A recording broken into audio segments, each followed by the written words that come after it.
Hola, yo soy Horacio Pérez y esto es Investigando la Investigación, un podcast donde investigamos cómo investigan los investigadores, tanto en la academia, industria e independientes.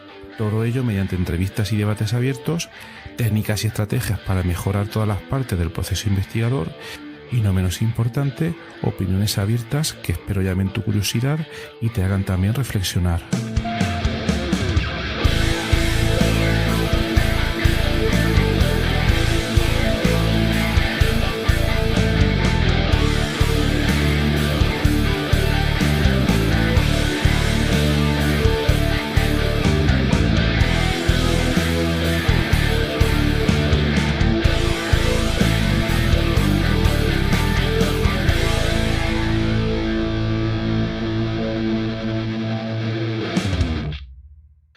Hola, bienvenidos a otro episodio del podcast Investigando la Investigación.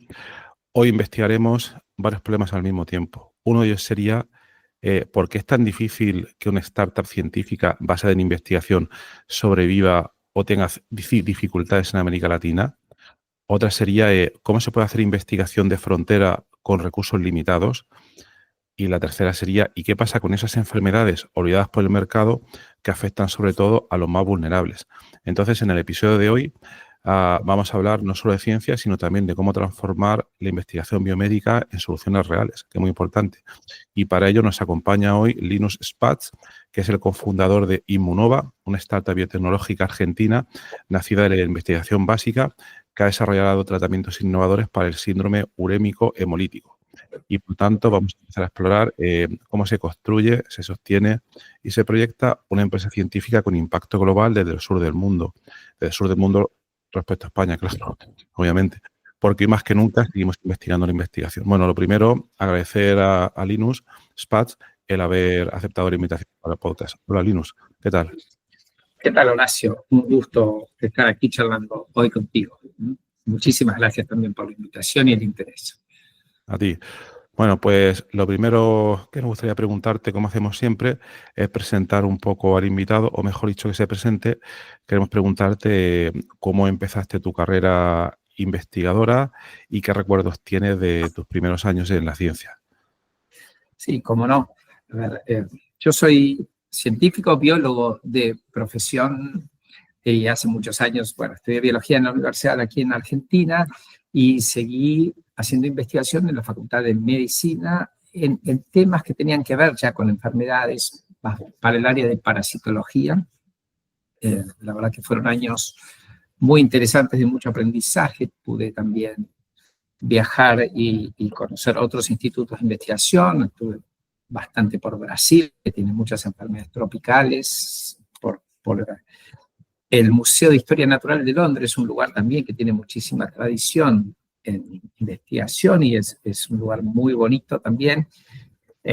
Más allá del museo en sí, que uno ve también los laboratorios que había atrás y manuscritos de Darwin y colecciones muy lindas, así que como biólogo estaba muy entusiasmada y ahí estudié algunos parásitos que se transmiten en distintos lugares del mundo y que podían llegar a Argentina desde Brasil. Eso fue un poco los primeros años de ciencia, ya con la inquietud de volcarme hacia enfermedades que hoy no tenían opciones de tratamiento y podían tener un impacto grande en la salud de la población, como era en ese caso, en esos años, esquistosomiasis, una enfermedad presente en África, en Brasil, y que afecta a unos 6 millones de personas en el mundo, y que todavía no tenía una vacuna, por ejemplo, y sigue sin tenerlo, ¿no? Pero, así que esos fueron mis primeros años, y después me incliné hacia ya la biotecnología.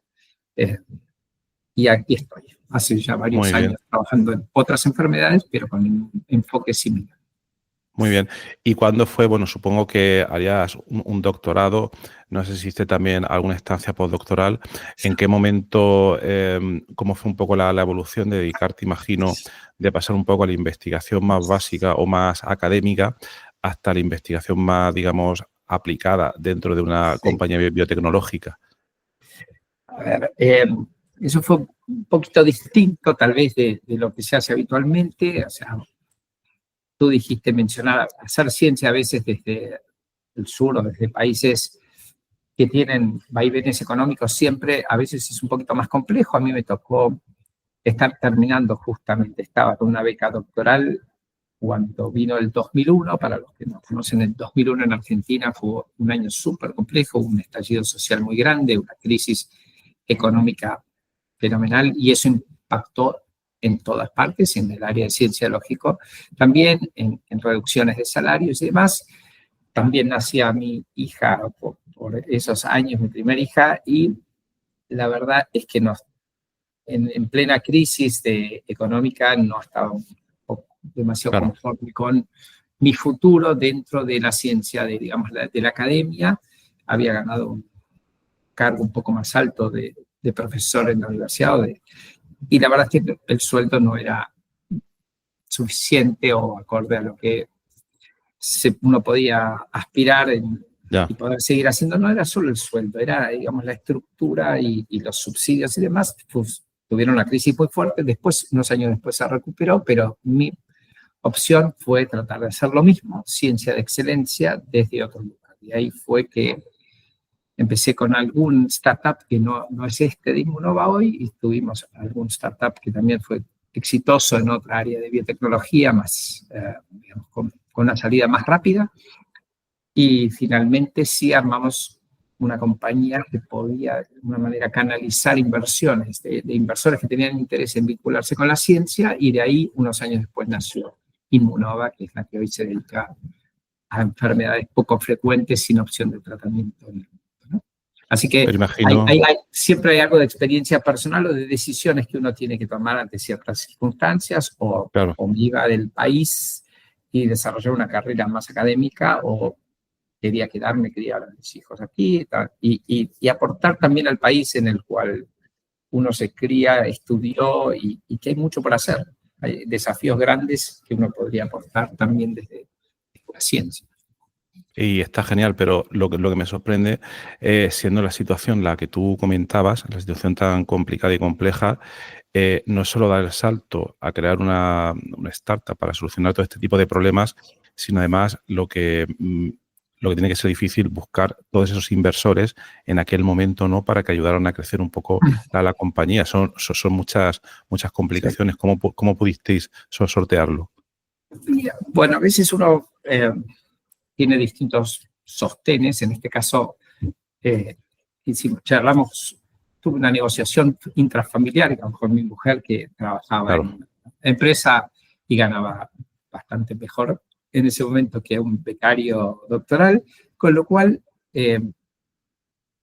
yo me quedé a cuidar a mi hija un año mientras armaba una startup y la pensaba y la diseñaba, y por un año no traje sueldo a la casa, y también hablé con mi padre si necesitaba para los pañales y demás, me iban a financiar sin problema, y tuve la libertad entonces de, como si fuera un año, entre comillas, sabático, de pensar y planificar y hablar con mucha gente y cuidar a mi hija, que también lo disfruté mucho. Y no pasó nada, y después de un tiempo, bueno, surgieron ideas, surgieron posibilidades, y fondos de inversión fue un poco más complejo, pero llegó un poco más de tiempo, pero también ahí, digamos, los emprendedores siempre tenemos cierta capacidad de resiliencia, o es bueno tenerla, porque no siempre todo sale bien, digamos. Uno siempre cuenta las historias felices, pero los caminos a veces son largos y difíciles, y bueno, y así fue. Así que tuve apoyo familiar, y eso es una socia incondicional que fue una gran ayuda. Eso está bien. Y por lo que comentas, ¿esta sería como tu segunda o tercera startup? Sí, así es. Lo primero que, en realidad, el primer concepto en el que trabajamos con una persona, un químico amigo y que sigue siendo hoy socio, fue constituirnos nosotros como un vehículo para invertir en distintas investigaciones científicas que creyéramos que tenían potencial, que se podían patentar, que podían tener aplicaciones en un mediano plazo, no en un corto plazo, nunca en biotecnología y menos en salud, aunque en ese momento estábamos abiertos a muchas otras áreas, no en salud. Y por otro lado, sí tuvimos una persona, un primer inversor ángel, que puso plata suficiente como para desarrollar un poco este concepto y probar en 2 o 3 emprendimientos. En algunos las cosas funcionaron mejor, en otros no tanto, o los Claro. resultados científicos no acompañaron, algo normal también, hay que tener un semillero y no siempre todo llega. Así que ese fue como el primer emprendimiento, en lo que nosotros evaluábamos tecnologías, sugeríamos experimentos o desarrollos que nos interesarían tener como para apalancarnos después con datos científicos y buscar fondos más grandes o poder patentar. Y de hecho así nació Inmunova. Inmunova surgió por un vínculo con la Fundación Instituto Leluar, uno de los centros más importantes aquí de biomedicina, tal vez del país. Que ¿Es un instituto, perdón, un instituto público o privado? Es un instituto que en realidad es una fundación sin fines de lucro con mucho financiamiento público y privado. ¿Sí? Ambas cosas, pero es una fundación en sí. Lo que pasa es que la mayoría de los investigadores pertenecen a lo que se llama aquí en Argentina el CONICET, es el Consejo Nacional de Investigaciones Científicas, Tecnológicas, que es donde uno puede hacer carrera como científico durante toda la vida. Entonces los sueldos principalmente se pagan de CONICET y después la infraestructura y demás cosas, digamos, los subsidios también, es el clásico que uno pide a distintos organismos argentinos o internacionales. Y la infraestructura, el lugar físico y los laboratorios son de una fundación vinculada a los 3 premios Nobel que tuvimos en Argentina en el área de ciencia, ¿no? Jusey, que fue el primer premio Nobel que tuvimos y que fue el padre de una camada muy grande de científicos que tuvo impacto en el país. El doctor Leluar, que también fue premio Nobel, que estuvo involucrado directamente y trabajaba ahí en la fundación, que no se llamaba Leluar en esos años, después de unos años cuando falleció se llamó Leluar, y César Milstein, que fue el último premio Nobel, que describió y descubrió los anticuerpos monoclonales, que estuvo muy involucrado también en asesoramiento y en evaluaciones de la fundación. Así que en un lugar de excelencia, allí conocimos a otro investigador, también actualmente socio en Inmunova, que venía con una tecnología que nos parecía muy atractiva para desarrollar eventualmente vacunas. Y ahí empezó Inmunova hace ya algunos años. Ok. ¿Y cómo fue todo esto se originó? ¿Vosotros creasteis Inmunova sería una startup o sería una spin-off originada dentro del Instituto Leluar? Bueno, tenía un poco de ambas. En realidad fue más un startup que un spin-off. Estuvimos muy poquito tiempo dentro de los laboratorios de la fundación, pero realmente después tomó otro vuelo y otros temas también, y incorporamos otras tecnologías que no tenían estrictamente que ver con lo que se ha desarrollado dentro de la fundación. Así que, digamos, es más una startup tal vez que un spin-off, ¿no? Y incluso en esos años, las estructuras aquí de ciencia y tecnología más tradicional, todavía, digamos, no había un auge tan grande de startups, empezaba alguna que otra, entonces a veces incluso las licencias que uno tenía que tener, o las patentes, o digamos, el ecosistema no estaba totalmente desarrollado. Vale. y hubo que trabajar en ese sentido, así que nos independizamos un poco de la fundación y sí tenemos acuerdos, por ejemplo, con el CONICET, el organismo madre de la ciencia y tecnología aquí, por eventuales regalías de algunas cosas que desarrollamos en esos años, ¿no? Ok. Entonces, Inmunova nace. ¿Cuáles son los primeros problemas que empieza a intentar solucionar la compañía? Mira, los primeros, la tecnología que encontramos atractiva en esos años y que desarrollamos junto a este investigador, Fernando Goldbaum, es un investigador bastante conocido aquí, con trayectoria internacional, varias becas Howard Hughes y mucho conocimiento en el área de ingeniería de proteínas y anticuerpos, ¿no? Y lo que encontramos, lo que Fernando había desarrollado era una plataforma como si fuera un Lego, el cual podíamos decorar con distintas proteínas o antígenos, llamémoslos, antígenos de distintos virus o alguna bacteria, y era un presentador de antígenos al sistema inmune, con una conformación espacial muy interesante porque exacerbaba un poco la respuesta inmune hacia esos antígenos. Entonces lo pensamos como una plataforma de presentador de antígenos para un desarrollo de vacunas. Y eso fueron las primeras pruebas de concepto, eso se patentó internacionalmente, y después, lógicamente, necesitaba alguna prueba más allá de prueba de concepto, sino alguna enfermedad en la cual pudiéramos tener impacto. Y la verdad que empezamos con un pipeline bastante amplio como para entender un poco más esa versatilidad de la plataforma, y algunas cosas fueron quedando en el camino por distintos motivos, por complejidades científicas, por no ver en claro, o grandes competidores. Ahí ponemos un poco también el tema de ventajas competitivas o no desde hacer ciencia desde el sur, digamos, visto desde el norte. Claro. Y es lógico que no tenemos, digamos, no podemos competir de igual a igual con, no sé, biotecnología espacial o biología en el espacio. Y Argentina no es un gran jugador en eso, pero siempre hay nichos y oportunidades en ciertas áreas en las cuales un país puede ser un poco más fuerte y aprovechar, o, digamos, problemas que son globales, pero que inciden más tal vez en nuestra población, como ser el caso de una enfermedad grave para nuestro país, síndrome urémico hemolítico. Y ahí comenzamos un poco la investigación de esta plataforma que te comento para síndrome urémico hemolítico, ¿no? Ahora, si quieres, cuento un poquito más de la enfermedad en sí. Que es una enfermedad que afecta en nuestro país principalmente a niños, en general en el mundo también, y es una bacteria, Escherichia coli, que produce una toxina. Es una contaminación alimentaria, ¿sí? En Argentina muy vinculada a la carne y a veces a las hamburguesas mal cocidas. En Europa tal vez más vinculada a veces a verduras, o en Francia a veces a leche cruda, ¿sí? Porque la bacteria está presente muchas veces en las heces de la vaca y contamina distintos alimentos. Y a partir de ahí, esa bacteria, si uno la ingiere, produce una toxina, lo que se llama una gigatoxina técnicamente, en honor a quien los descubrió hace ya muchos años, y esta toxina penetra en distintos tejidos, sobre todo en receptores que tienen las células renales y el sistema nervioso, y daña muchísimo los riñones, y en Argentina es el 20% de los trasplantes de riñón pediátricos son a causa de esto, ¿no?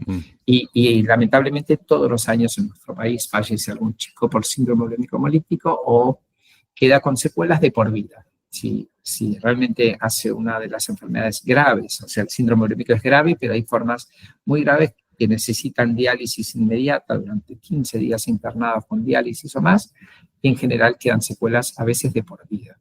Así que esa era una enfermedad que está presente en buena parte del mundo, pero que en particular tiene una incidencia muy grande en nuestro país. Ok.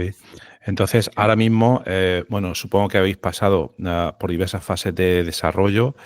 ¿Hasta dónde ha llegado esto ahora mismo? He leído que estáis en fases clínicas, no sé si, por lo que he leído por encima, no sé si estáis en fase 2 o en fase 3. ¿Cómo va esto ahora mismo? Sí, en este momento estamos ya en fase 3, empezamos a trabajar fuertemente en un ensayo clínico. Bueno, hicimos todos los preclínicos, lógicamente, al ser algo que no tiene tratamiento, hay que desarrollar toda la tecnología, incluso la tecnología, el tratamiento en sí y toda la tecnología que rodea la droga, como para, digamos, tener controles de calidad y todo. Es un trabajo bastante arduo. A veces cuando uno hace, no sé, un biosimilar, un anticuerpo biosimilar, uno se compara con estándares que ya existen, acá hay que desarrollarlos. Así que hicimos, antes de la pandemia, fase 1, y estábamos trabajando en fase 2 antes de que llegara la pandemia. Lamentablemente hubo que, lógicamente, frenar eso. Los hospitales eran ya hospitales casi de campaña, como conflicto bélico, y realmente no había condiciones para seguir haciendo un ensayo clínico, y ahí, digamos, trabajamos también en COVID, pero retomamos después de COVID y en este momento estamos en fase 3. Ese fase 2 fue exitoso y estamos en lo que sería una última etapa de investigación clínica que se está haciendo en este momento en 20 hospitales de nuestro país, y de aquí en breve empezamos también en unos 20 hospitales de Europa, incluido España, Francia, Alemania, UK, Polonia, Italia también, en los distintos países en donde localizamos casos referentes de la enfermedad, hospitales que saben tratar a los niños de esta enfermedad. Así que en breve estaremos yendo para allí también y Pues trabajando genial. en Europa. Pues genial. Eso. Aquí lo que me pregunto es, bueno, lo primero tiene muy buena pinta. El haber llegado a fase 3 no es una cosa sencilla, ¿no? Pero claro, como hay que demostrar la efectividad en tantísimos contextos diferentes, toda la inversión que es necesaria para poder realizar pues, los ensayos, preguntaros desde el punto de vista del negocio cómo habéis logrado toda la inversión para poder haber llegado ahí, ¿no? Es decir, Bien. ¿es ahora mismo Inmunova 100% el capital vuestro o habéis tenido que meter a inversores para poder avanzar esto? Porque muchas veces la gente a lo mejor por leer el paper, que he visto algún paper vuestro de hace un par de años creo, que tiene bastante buena pinta, en una revista bastante buena, creo que era el British Journal, Sí, no me exacto. acuerdo correcto, pero claro, se ve el paper, pero no se ve todo el esfuerzo que hay detrás. Entonces, por preguntar cómo ha sido la estrategia de negocio para poder llegar ahí. A ver, es verdad, es un largo camino también en ese sentido, Claro, eso es parte de mi trabajo, yo ya estoy un poco alejado de la mesa, sí, interpreto resultados, pero la verdad es que hay un equipo técnico fantástico en muchas áreas, también en investigación clínica y demás, así que me toca más gestionar. Y eso fue un desafío, pero en la medida en que fuimos consiguiendo resultados alentadores y que digamos, nosotros debemos comunicar principalmente ciencia, de ahí venimos, tuve que hacer muchas, digamos, cursos o asistir a distintas escuelas de negocios también, porque lógicamente el desafío era claro, distinto ahora. Y tuvimos la suerte de vincularnos con un grupo aquí que sí invierte muy fuertemente en innovación y en desarrollos científicos y en ciencia y tecnología en general, cuya sede en este momento es en Madrid, hace unos años. Es una familia que creó un grupo que se llama INSUR, la familia es Sigmund Gold, digamos, Hugo Sigmund es el líder de este grupo y ahora está la siguiente generación, hace unos años en Madrid trabajando. El grupo INSUR venía trabajando en muchos proyectos, es un grupo grande para nuestro país, tiene plantas ahora en España, tiene plantas aquí, producen anticuerpos monoclonales, producen vacunas, está en el área de salud, accionista de una de las mayores farmacéuticas aquí de Argentina y también en el mundo, o sea, en plantas en India, en China, en Italia. Así que es alguien que venía del mundo de la medicina, es médico, doctor Sigman, entiende muy bien las necesidades, entiende los desafíos y no es un inversor solo, realmente es alguien que tiene muchísimo conocimiento y que nos ayudó mucho y que sabe de los tiempos que puede desarrollar un medicamento innovador con algunas particularidades de una enfermedad poco frecuente en la cual uno no accede a 1000 pacientes en una temporada, claro. no existen. Así que hace varios años que estamos vinculados al grupo INSUD, ellos son socios inversores y lógicamente tienen en este momento la mayoría del capital accionario sin que, y un placer tenerlos como socios, sigue siendo, y no es un problema no tener el control de la compañía, para nada. En absoluto, eso es algo muy natural.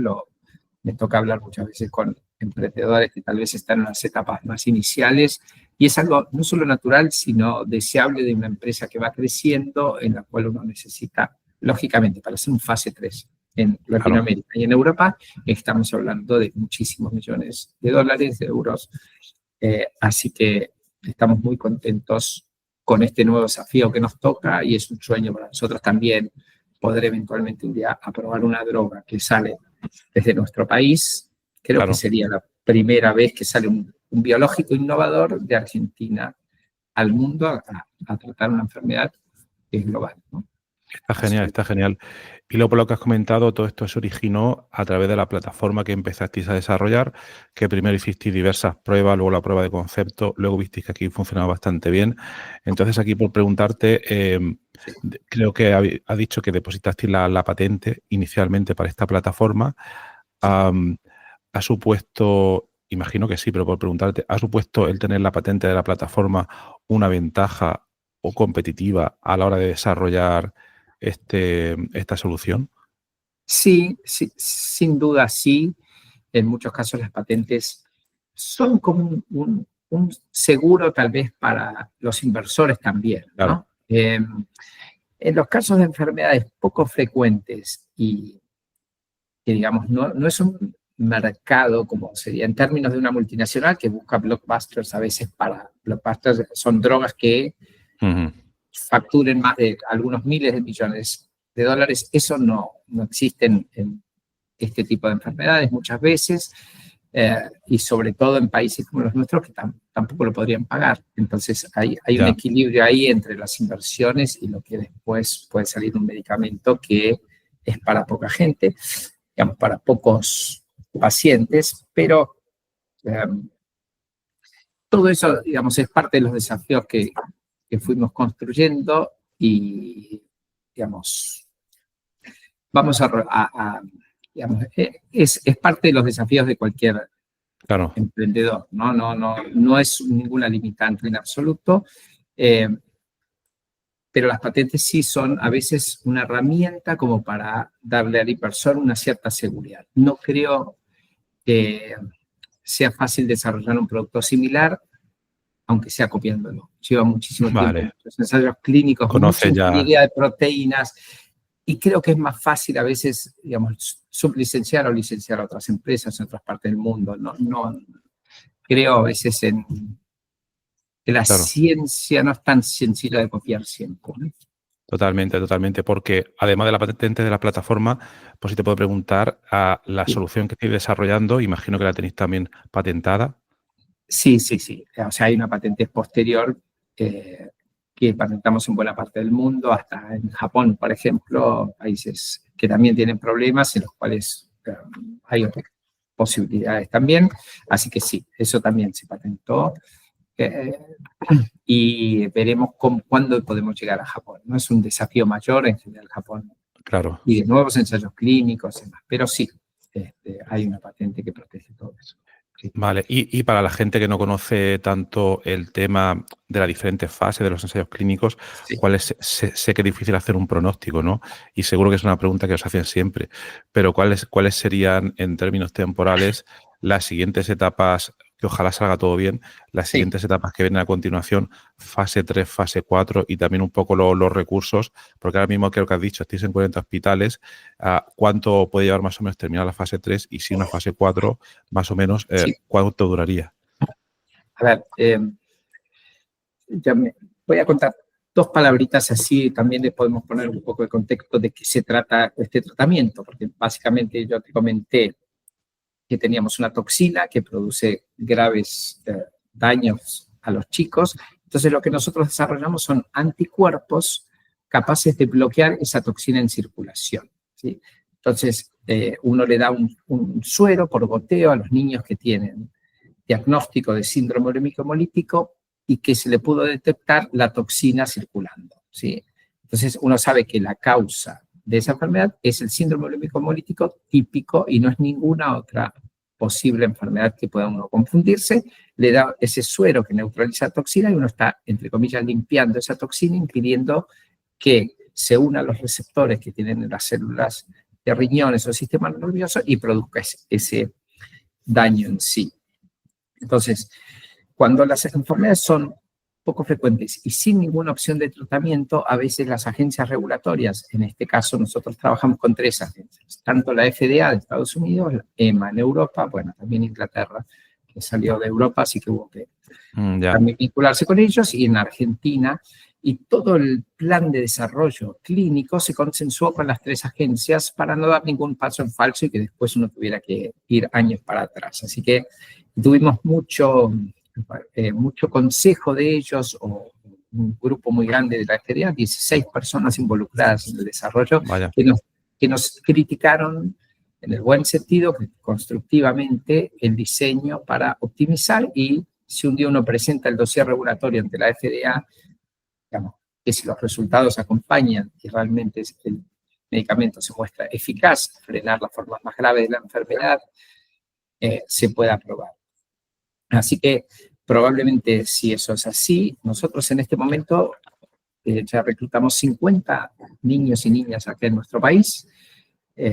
hace falta llegar a una primera etapa de evaluación de 220, por eso también incluimos a Europa, que va a incluir probablemente unos 50, 70 pacientes también, y eso podría ser, si los resultados acompañaron y hay una diferencia estadísticamente significativa en el ensayo clínico, es decir, la seguridad siempre está ante todo. La seguridad uno la estudia en fase 1, en un fase 2, incluso en el fase 3, y hasta el momento no hubo ningún inconveniente con ningún chico, o sea, es un producto que se demostró ya ser seguro. Hay un comité externo de seguridad de médicos independientes que no tienen ningún vínculo con la empresa, salvo que tienen que estudiar al detalle toda la evolución de los chicos y si ven alguna anomalía pueden avisar a las autoridades regulatorias y frenar un ensayo clínico. Eso es así en todas partes del mundo para garantizar la seguridad.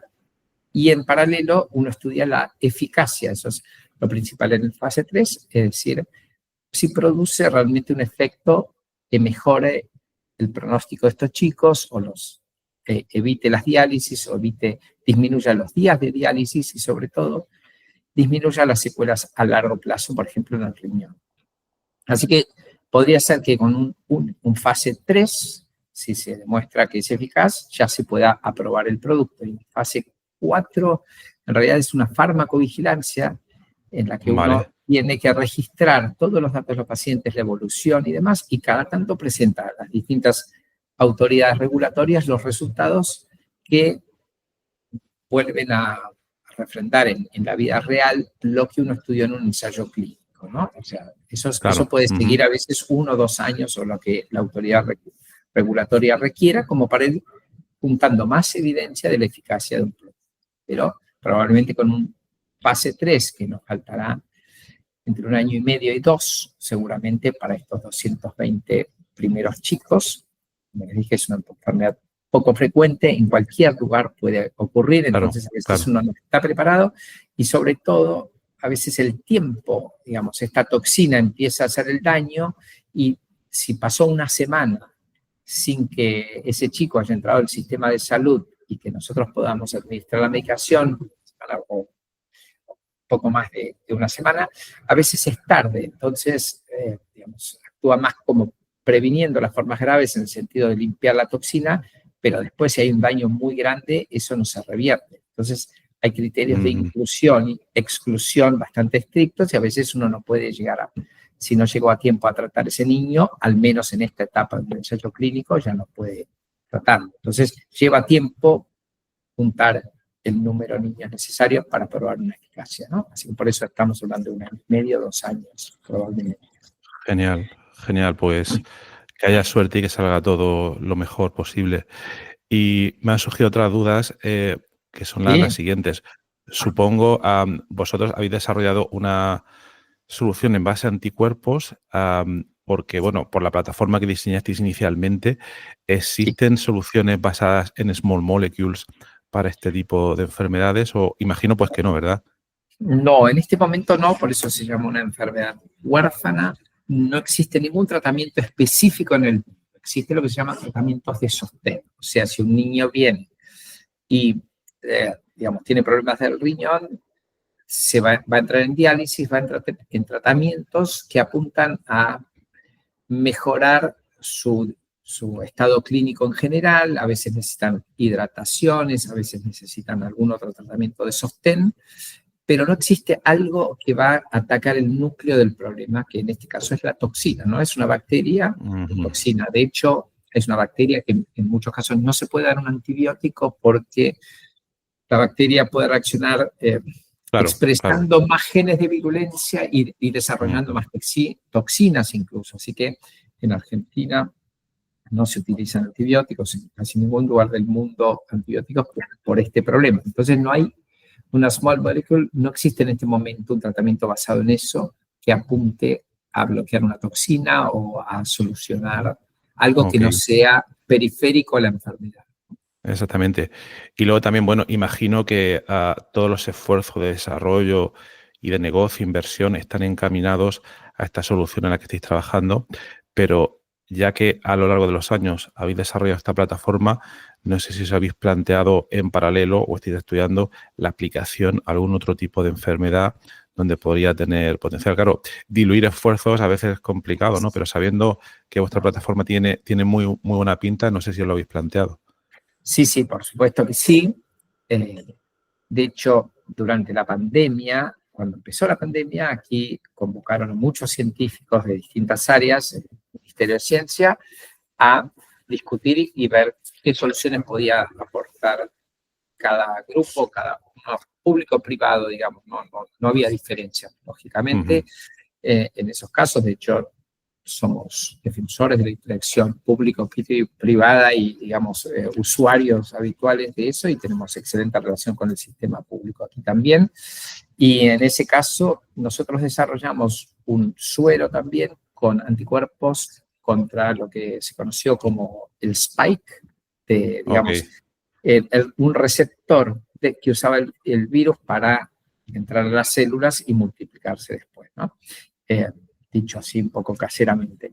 Pero nosotros produjimos junto a otra empresa aquí también del grupo Insud, se llama MapScience. MapScience es una empresa que produce anticuerpos monoclonales, tiene una planta también ahí en León, una planta grande, es productos biosimilares, pero fue el primero aquí en Latinoamérica que puso una planta grande de biosimilares, y ellos nos produjeron, no teníamos nosotros la escala como para producir rápido, la proteína recombinante del RBD, y con eso nosotros hicimos un suero con anticuerpos policlonales, que son distintos anticuerpos que eran capaces de bloquear el virus en circulación. Así que ya en mayo del 2021, aquí llegó la pandemia en marzo, del 2020, disculpe.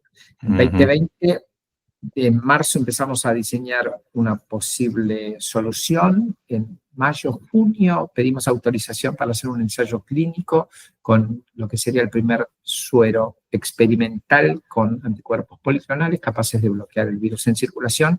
Y ese ensayo clínico, que se hizo en 15 hospitales aquí en el país, dio resultados muy alentadores y tuvimos una autorización, duró varios meses. El 23 de diciembre del 2020 tuvimos una autorización de parte de la ANMAT, que es nuestra, digamos, autoridad regulatoria aquí, el equivalente a EMA o a FDA en Argentina, para poder producir y utilizar el suero durante la pandemia, y de hecho se usó en muchos miles de personas, y es difícil construir la misma evidencia que uno hace en un ensayo clínico o en condiciones perfectas y publicarlo, pero de hecho lo publicamos después porque la evidencia durante la pandemia era muy difícil pedirle a los hospitales también que anotaran en una planilla todo lo que pasaba, pero sí pudimos reconstruir que realmente tuvo efecto en los pacientes que no eran los que ya estaban en terapia intensiva. O sea, es algo que ataca uno puede, digamos, atacar en las primeras etapas de cualquier desarrollo viral antes de que el virus dañe mucho los pulmones y demás. Pero tuvimos buenos resultados y, lógicamente, eso, cuando empezaron a llegar las vacunas y se vacunó masivamente a la población, por suerte, las vacunas realmente, soy de los convencidos de que salvaron millones y millones y millones de personas en el mundo y frenaron la pandemia. Ahí ya el suero no tenía mucha razón de ser, salvo en algunos casos puntuales, no inmunocomprometidos, más que sí nos pidieron un poco de ayuda para ese lado. Así que eso fue una experiencia muy intensa, muy interesante también, una desgracia para todo el mundo, para todos los países del mundo, porque todos tuvimos que lamentar gente cercana que falleció en las primeras etapas de la pandemia, pero también pudimos hacer como científicos nuestro aporte. No solo nosotros, fue la comunidad entera que reaccionó, porque hubo mucha solidaridad entre todos nosotros. Eso no se patentó, nosotros incluso hablamos con otros colegas de otros países como para que nos consultaron, porque fue conocido aquí en la región, como para pasarles las recetas, hicimos esto y está funcionando, y todo como para que se pudiera reproducir eventualmente en otros países, sin ninguna patente ni nada. Y más allá de ese caso, que fue anecdótico, pero fue intenso en nuestra vida, estamos trabajando también en otra enfermedad que es grave aquí en la región, se llama hantavirus. Es un virus que aquí se manifiesta como pulmonar y que tiene una letalidad cercana al 35%. Depende un poco de la región y las variantes del virus que circulen, pero realmente gente completamente sana, más que se transmite a través de un roedor, a través de la orina y las heces de un roedor, y si uno se infecta realmente la pasa muy mal o lamentablemente fallece. Vaya. En Europa existe, pero con otras formas. Se llama, es una enfermedad renal, es un virus similar, pero es otra variante. Está, por ejemplo, en la zona del Mar Báltico hay casos, en países escandinavos y en algunas zonas de Croacia también se reportan casos. Originalmente de Hamtán, que es un río del sudeste asiático. Uh-huh. En eso también estamos trabajando en un concepto parecido, tratar de bloquear el virus en las etapas de replicación viral, ¿no? En etapas tempranas. Es un desafío detectar a los pacientes y llegar a tiempo, y si no, habrá que pensar en un concepto similar, pero ya sí en una vacuna. Así que también estamos trabajando con otra empresa en una vacuna por el momento experimental y en los primeros pasos de una vacuna basada en mensajeros, en RNA. Uh-huh. Por Muy si bien, pues. justamente los pacientes no llegan a tiempo en algunas regiones que hay más casos o que hay población en riesgo, si uno no llega a tiempo con suero que bloquee la replicación viral, hay que vacunar a ellos, ¿no? Claro. Y quería preguntarte, bueno, vosotros, por la fecha que has comentado, me suena algo, 2001 empezaste tú a montar startups, etcétera. A día de hoy que estamos en 2025, ¿cómo crees que habría cambiado la cosa si tú, en lugar de empezar en 2001, estuvieras en Argentina de 2025, quitando la situación que tenéis, etcétera? Pero imagino que ahora, no sé, hay una cultura de startups y Sí, inversores, etcétera, un poco distinta porque se ha expandido por todo el planeta. Pero si crees que había cambiado en algo, si crees que todo hubiera avanzado más rápido o, no sé, es difícil, pero a ver cómo te lo imaginas. A ver, no, o sea, la verdad es que envidio a la gente, a los jóvenes ahora que se largan a hacer empresas, porque digamos, no es que la tienen tan fácil, pero hay un ecosistema, digamos, hay gente que ya ganó plata gracias a la biotecnología, inversores que hicieron la vuelta o incluso emprendedores que les fue bien y que vuelven a invertir en distintas áreas también, no solo en biotecnología, lógicamente, ¿no? Pero la verdad es que hay todo un ecosistema y existen buenas prácticas. Nosotros tal vez estábamos un poco haciendo algunas cosas ingenuamente o un poco a ciegas y como se podía, y estuvo muy bien como experiencia, aprendimos muchísimo, un poco a los golpes.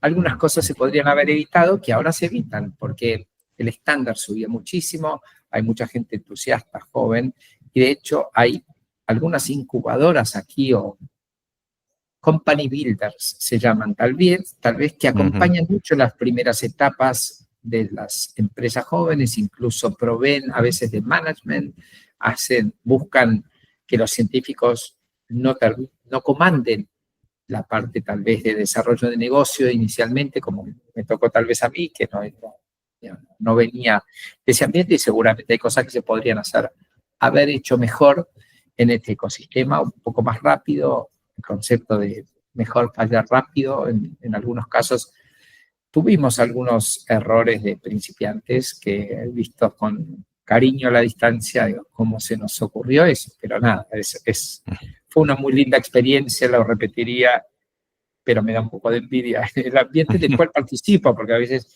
doy charlas para otros emprendedores o a veces se acerca gente al laboratorio a charlar, a ver qué tienen o a hacer sinergia con nosotros. O sea, participo activamente también en el ambiente emprendedor aquí y la verdad es que hay proyectos fantásticos, hay muchos proyectos que rápidamente escalan, inversores que ya están acostumbrados, hay discusiones que ya se superaron, ¿no?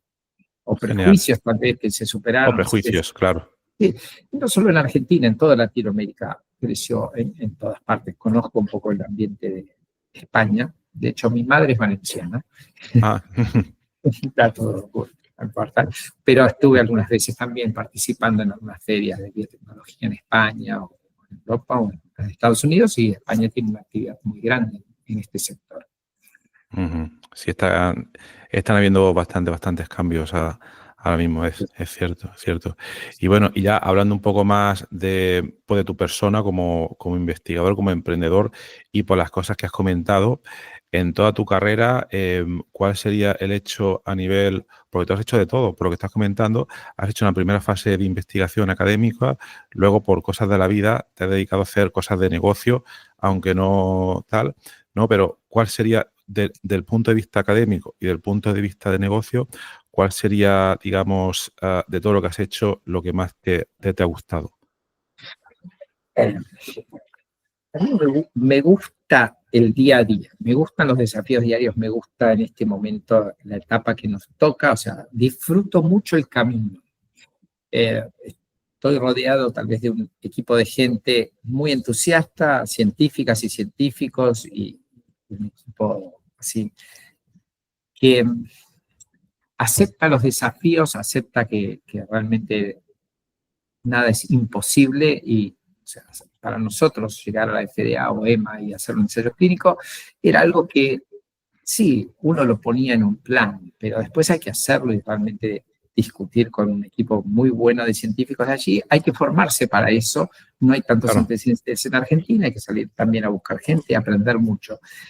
Eso lo disfruté en todos los emprendimientos en los cuales estuve involucrado y siempre, digamos, eh, también tuvimos la suerte de vincularnos con el grupo Insult, que es un grupo también entusiasta y que los desafíos están ahí y hay que encararlos. No, digamos, Mm, tuvimos mucho apoyo de ellos y mucho aprendizaje también, porque no es solo plata, a veces claro. es dar un buen consejo a tiempo, evitar algún golpe. A veces se aprende los golpes, a veces se pueden evitar, pero realmente es un grupo que sigue hoy, es un grupo grande y que sigue invirtiendo en nuestro país, en Europa, en España. Acaban de inaugurar otra planta en otro rubro, pero inversiones grandes, de a veces cientos de millones de dólares, que apuestan a innovación, no tener, a mejorar el impacto ambiental incluso. O sea, hay cosas que permean en todas las empresas y acaban de inaugurar una planta de generación de energía con prácticamente nulo impacto ambiental, y eso es muy estimulante, digamos, el pertenecer a Ujú. un grupo que sigue aceptando desafíos y, digamos, aprobando distintas drogas en el mundo y curando distintas enfermedades. Y una fundación vinculada con la que también trabajamos, vinculada a la familia Gold, Sigmund Gold, Fundación Mundo Sano, que tiene sede allí en Madrid y que también Ujú. tiene desafíos de tratar enfermedades de las que se llaman olvidadas. Tal vez en Ya. Argentina tenemos varios, parásitos en África también están presentes. Entonces, eso como científicos para nosotros siempre es un desafío, un estímulo y un placer discutir con colegas que también quieren tener impacto en la vida de la gente, ¿no? Y en la salud, digamos. Nos vemos como una herramienta de desarrollo para los países, de desarrollo económico y social, ¿no? Porque generar puestos de trabajo altamente calificados, poder exportar, que es alguna necesidad también de Argentina de salir al mundo y exportar, y también tener sobre todo impacto en la salud de la gente y solucionar algunos problemas concretos. Así que yo disfruto mucho lo que hago día a día, ¿no? Y Genial. ojalá tengamos éxito también con este desafío del fase 3. Seguro que sí. Ojalá sea ¿Ah? así. Y nada, y por ir terminando, dos o tres preguntas rápidas. Una sería, ¿qué libro o contenido te ha impactado más y recomendarías a los oyentes que estén escuchando ahora mismo este podcast? Mm. Si se quieren Uf, meter es en todo el área del emprendimiento, etcétera, de la carrera, todo lo que habéis hecho. sí, a ver, No estaba yo preparado. no, pero me gusta un poco más leer más amplio, digamos, no soy tan, tal vez en estos últimos años me alejé un poquitito de las recetas en el emprendedorismo. Claro. Me Ujú. interesa más a veces libros que no tienen estrictamente que ver con, pero que eh, pueden realmente cambiar a veces la manera de Ujú. pensar. A mí me gusta, por ejemplo, como científico, tengo mi corazoncito siempre en la evolución. Y hay hay libros muy interesantes sobre evolución y comportamiento humano y desafíos incluso que uno puede trasladar a las organizaciones que me parecen muy interesantes. O sea, justo en este momento estoy leyendo algunos libros de un señor premio Nobel de Economía, Kahneman, o de otro señor que también, bueno, Taleb, que tiene algunos libros conocidos como, no me acuerdo cómo se llama. Antifrágil. No, Antifrágil o El Cisne Negro o Engañados por el Azar, creo que es la traducción en castellano, pero... Creo que sí, o si no es una buena traducción, sí. Yo leo un poco más eso y no tanto un manual de emprendedor, claro. ¿no? Pero bueno, eso es alguna cuestión personal que... Y es bueno desconectar. Es bueno desconectar también a veces, ¿no? Conectar y generar ideas desde otros ángulos y pensar un poco distinto. Así que eso también me interesa. Leí algunas cosas últimamente de Harari que también son desafíos y además él escribe de una manera bastante desafiante también y que a mí me parece interesante. La verdad que me voy más para ese lado de lecturas que los clásicos emprendedores, para mantenerme activo también en el rubro y no sea solo negocio. Así que sí. Totalmente de acuerdo. Y también, por último, preguntarte qué te gustaría que los oyentes se llevaran, ¿no? de todo lo que has contado, de todas estas experiencias tan interesantes, ¿qué te gustaría que se llevaran, ¿no?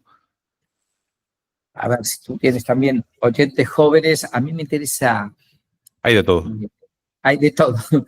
Bueno, jóvenes pueden ser todos. Yo correcto, me siento joven correcto. a pesar de que Eso tengo es. más de 50 y tantos. Un segundo, disculpa, pero se me ha desconectado. A ver, que no pierdan el entusiasmo. Una de alguna manera, lo que yo encontré a través de la ciencia es esa inquietud que uno tiene permanente, las ganas de entender fenómenos desde ese punto de vista, abordar también problemas, el entusiasmo que yo veo también en gente joven. O sea, hay desafíos grandes en cualquier momento. En este momento, en distintos países hay desafíos distintos para el ambiente científico, o sea, políticas que no lo favorecen, no puede ser negar y no lo vemos todos, pero jamás le diría a una persona que quiere, por ejemplo, empezar una carrera científica que no lo haga por esto, por lo otro. No.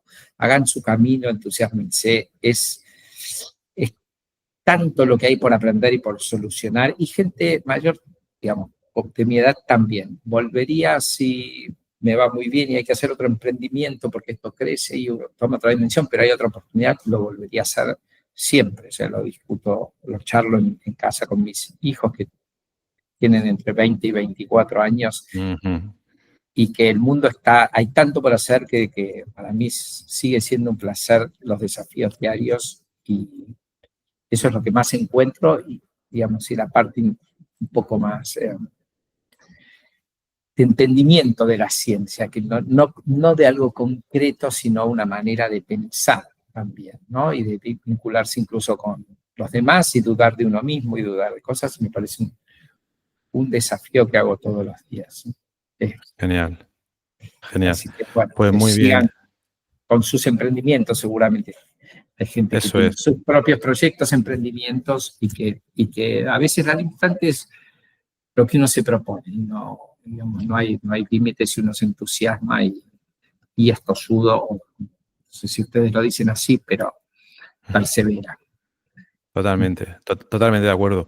Pues muy bien, Linus, pues muchas gracias, ha sido muy interesante. Creo que has destilado en poco tiempo, bueno, una hora, en muy poco tiempo, todas las vivencias, bueno, gran parte de las vivencias y de cómo ha funcionado el desarrollo de Immunova. Así que os deseamos muchos éxitos y a ver si algún día nos podéis contar alguna novedad y que lo aprueben en cuanto antes, etcétera. Y muchas gracias por venir al programa. Dejaré en la nota del programa tu dato de contacto, los de Immunova por la gente que se quiere interesar y nada más. Pues muchas gracias, Linus, y hasta la próxima. Muchísimas gracias a ti, Horacio. Un placer charlar contigo hoy. A disposición para lo que quieras. Genial. Pues hasta la próxima. Adiós. Adiós.